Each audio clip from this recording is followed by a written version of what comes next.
So my non-biblical reading for this morning comes from a book by John Shea called Starlight, Beholding the Christmas Miracle All Year Long. In a letter written from prison on Christmas Eve, Dietrich Bonhoeffer suggested that prisoners, people in darkness, were in the best position to understand Christmas. Václav Havel, president of Czechoslovakia and a political prisoner for many years, elaborates on this evocative suggestion. In an interview, he was asked the question, "Do you see a grain of hope anywhere in the 1980s?" He responds not by analyzing the world, but by exploring his soul. He says this, "I should probably say first that the kind of hope I often think about, especially in situations that are particularly hopeless, such as prison, I understand above all as a state of mind, not a state of the world. Either we have hope within us or we don't. It is a dimension of the soul, and it's not essentially dependent on some particular observation of the world or estimate of the situation. Hope is not prognostication, which is predicting the future. I looked it up. It is and if you all knew it, you're better than me. It's an orientation of the spirit, an orientation of the heart. It transcends the world that is immediately experienced and is anchored somewhere beyond its horizons. I think the deepest and most important form of hope, the only one that can keep us above water and urges us to good works, and the only true source of the breathtaking dimension of the human spirit and its efforts, is something we get, as it were, from elsewhere. I feel that at its deepest roots, it's in the transcendental."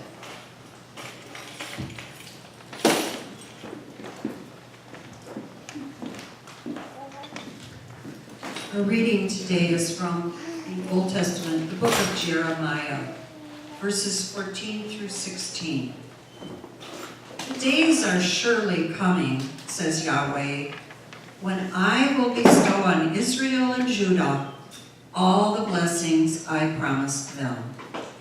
In those days and at that time, I will raise up a righteous branch from the line of David, who will bring justice and integrity to the land. In those days, Judah will be safe, and Jerusalem will be secure. They will call the land, Yahweh is our justice." Would you pray with me? Ancient One, as the darkness grows deeper outside, let the light in our hearts, in our souls grow brighter. That there might continue to be light for our worlds, for our children, for our communities, for ourselves. May the words of my mouth and the meditations of each of our hearts be filled with your wisdom and your insight. Amen. Jeremiah was a bullfrog. No, I'm sorry, Jeremiah was not a bullfrog. Jeremiah was a really hard-nosed, harsh, doom and gloom prophet. Jeremiah was the guy you didn't want to see coming if you were walking down the street, because you knew he was going to point a finger at you and go, "Mike, you are doomed because you have not followed all of the laws of Yahweh. You are bringing destruction upon Israel and upon Judah." You didn't want to see Jeremiah coming. And so we get to this little passage that Jan reads. And if you had lived back then, you would have looked at Jeremiah and said, "Who are you and what have you done with Jeremiah?" Because it wasn't anywhere close to doom and gloom. It was completely and utterly out of character for him. It's part of what they call the Book of Consolation, where Jeremiah has a voice of comfort and of hopefulness, even in the face of a really hopeless time and situation. So let me set the stage for you, okay? Let me give you the history and the background of what's going on. Jeremiah was a prophet in the kingdom of Judah.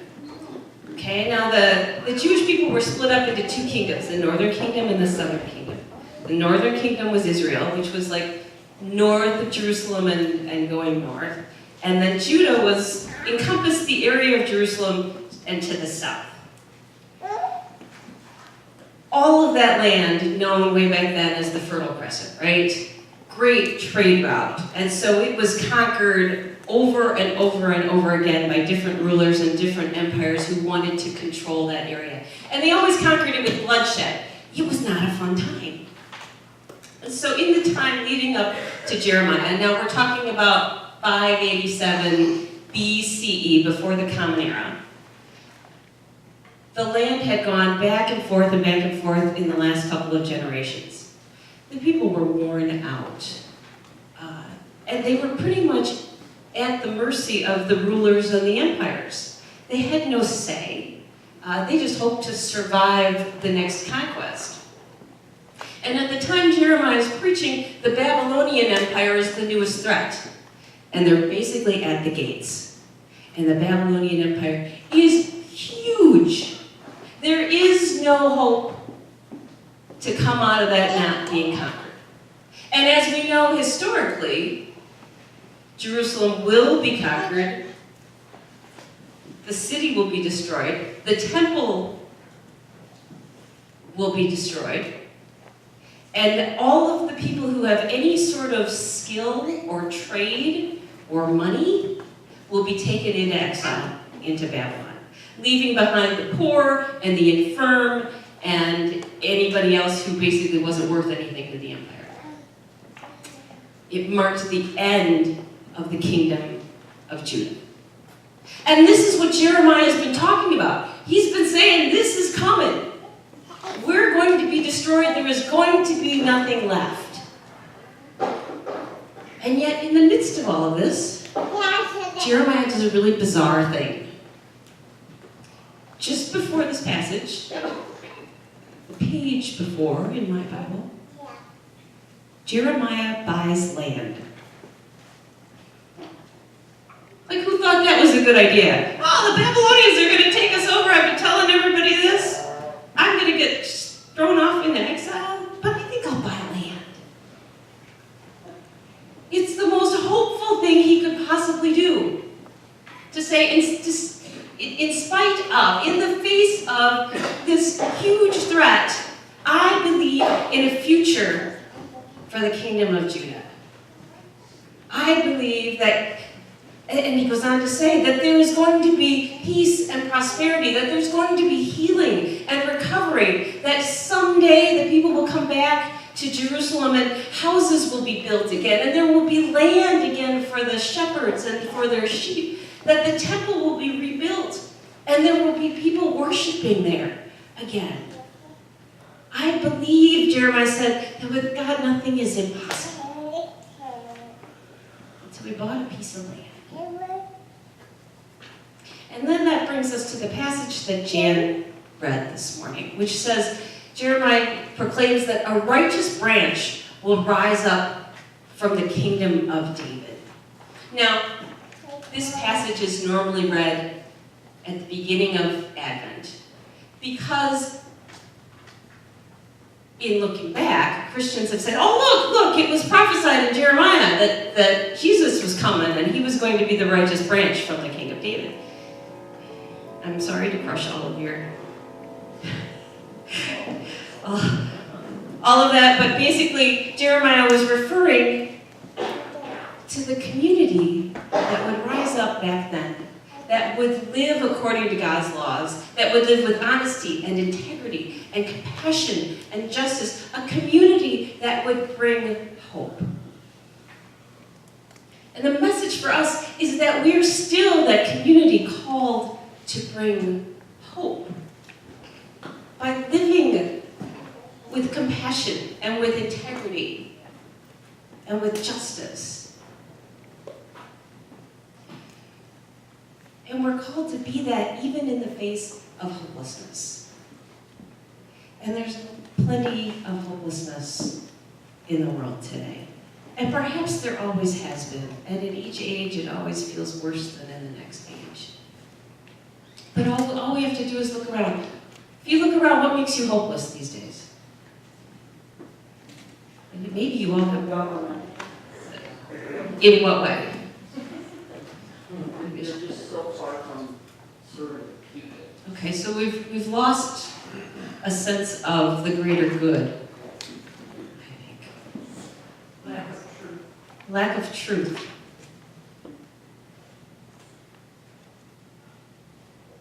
Lack of kindness. Lack of kindness. People just out for themselves. People out for themselves. I think about the millions of people who are victims of human trafficking. I think about those who've endured natural disasters in the last year.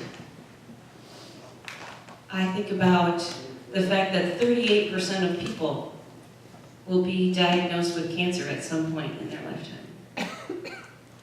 I think about the fact that 68 million people have been displaced from their homes because of violence. And that there are more than 24 million people who are refugees in this world.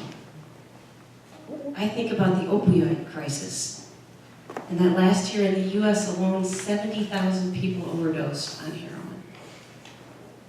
And that was up 10% from the year before. I think about the issues with our climate. And that they're saying if we don't do anything by 2030, we're just on the path to destruction. It feels like everywhere you turn, which is why I don't watch the news very much, that it's hopeless. And that doesn't even take into account our own lives. And the fact that you can turn around and your 38-year-old can be gone. It doesn't take into account our own struggles and fears. Whether it's the loss of a job, or an illness, or a death of somebody close to you, or an accident, or a relationship issue, whatever your struggle is that can sometimes make us feel hopeless. It feels like in the face, now that I brought you all down, I'm sorry. In the face of all of that, there is still this crazy little spark of hope that defies the hopelessness. Where does it come from? Because it's sort of irrational sometimes. To buy land when the Babylonian Empire is knocking at your gate. The reading that I read to you says, it comes from deep inside. It takes no account of the reality. It's not to say it disregards reality as fantasy, but it says, I don't know what the future is going to be. I can't predict it. But when I touch that place inside of me, where I touch the ground of my being, the essence of all that I am, the energy of love that is in this world, when I touch that place, there is a wellspring of hope, optimistic, positive hope that just bubbles up. And I can't account for it because it's just there. It's part of that collective unconsciousness that we can all tap into that gives us strength and courage to go on. And yeah, it's a little bit crazy. But it's that part of us that says that no matter how dark it gets, the darkness will not have the last word. That there are people who are doing good things in the world. That it will get better. That there are solutions. And we see that in movements out there. The It Gets Better movement for the LGBT community. And the Me Too movement for those who've been sexually harassed and abused. The Relay for Life and the Survivors Lab. So everybody can say, look at all of these people who've made it. Or 12-step programs where people band together to say, look, I've made it this far and you can make it this far too. Because perhaps the most important thing about hope is that no matter how small it feels inside, when we share it, it grows.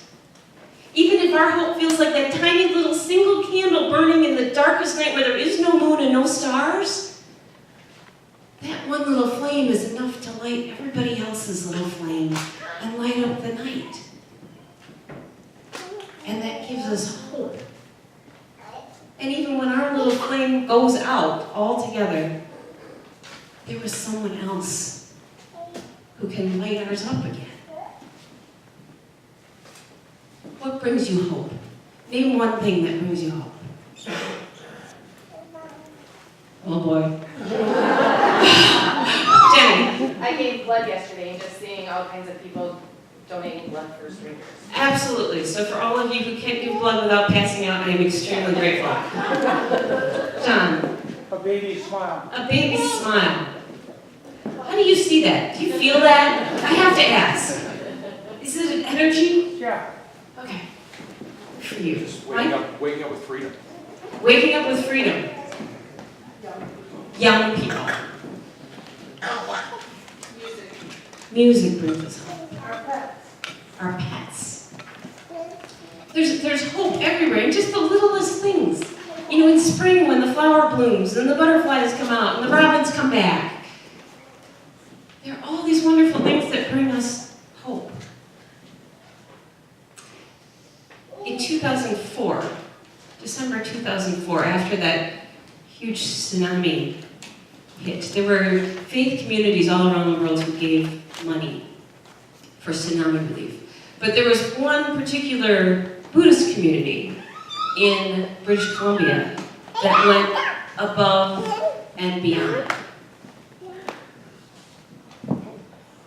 They decided to sell their temple and their land and donate all of the money to the Red Cross in Canada for tsunami relief. The master at the temple had been meditating one day, and he came out of that meditation and he told the community what they were going to do, and they were a little shell-shocked. Because they had worked really hard to raise $300,000 to build that building. And they planned to sell it and build a bigger temple in a nicer area. But they realized after a time that he'd been trying to teach them compassion for years.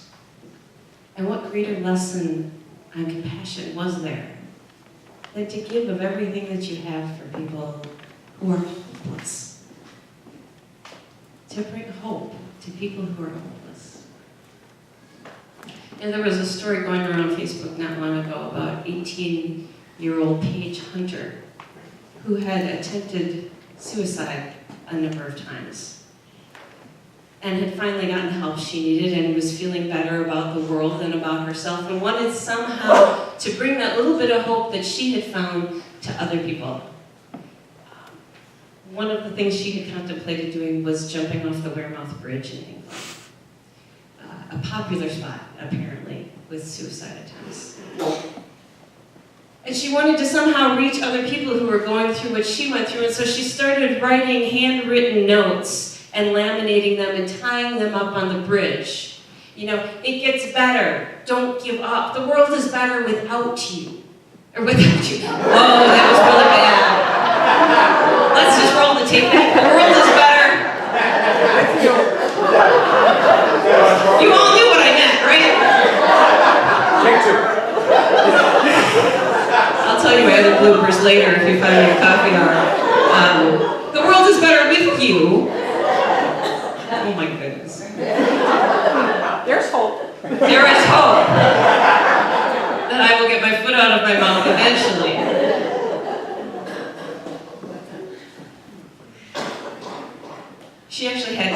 She's had responses from 8 people who have contacted her to say, thank you for posting those. I probably would not be here today if I hadn't seen your note. And who knows how many more there were. And it was simple. A simple little thing that she did to reach out to others who were feeling hopeless.